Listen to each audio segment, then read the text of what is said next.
अस्मद्गुरुभ्यो नमः। श्रीमते रामानुजाय नमः। श्री यादाद्रीशाय नमः।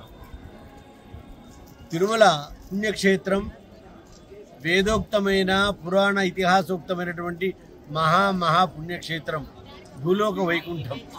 అలాంటి వైకుంఠ క్షేత్రంలో శ్రీ వైకుంఠాయ విరక్తాయ అని అన్నట్టుగా వైకుంఠ భోగాలన్నింటినీ కూడా విడనాడి భక్తులందరి కోసము స్వామి కలియుగ ప్రత్యక్ష దైవంగా వేంచేసినటువంటి స్వామి సప్తగిరీశుడు తిరుమల వెంకటేశ్వర స్వామి వారు.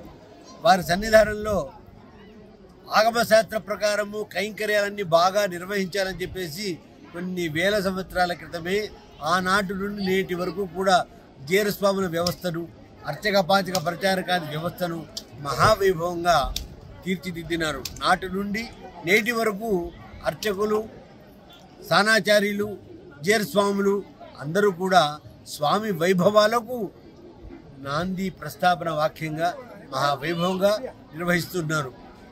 అయితే ఇక్కడ ప్రజల మనోభావాలన్నీ కూడా దెబ్బతినే రకంగా, అసాంఘికంగా, క్షమించరాని నేరంగా స్వామివారి లడ్డూ ప్రసాదాలలో ఈ కల్తీ పదార్థాలను మేళవించి చేయటము, భక్తులకు మరి అవన్నీ కూడా వినిపిస్తేనే జుగుప్సాకరంగా ఉండటం జరుగుతుంది. ఇది చాలా క్షమించరాని నేరం. వారు ఎంత పెద్దవారైనా సరే వారి కాంట్రాక్ట్ కూడా రద్దు చేసి వెంటనే మిగిలిన నెయ్యంతా కూడా వారి నెత్తి మీద పోసి అభిషేకం చేసి అందరూ తలా ఒక నమస్కారం చేస్తే ఈ పాపం అంతా కూడా వారికి చెందుతుందని చెప్పేసి అందరికీ కూడా సవినయంగా మనవి చేస్తున్నాను.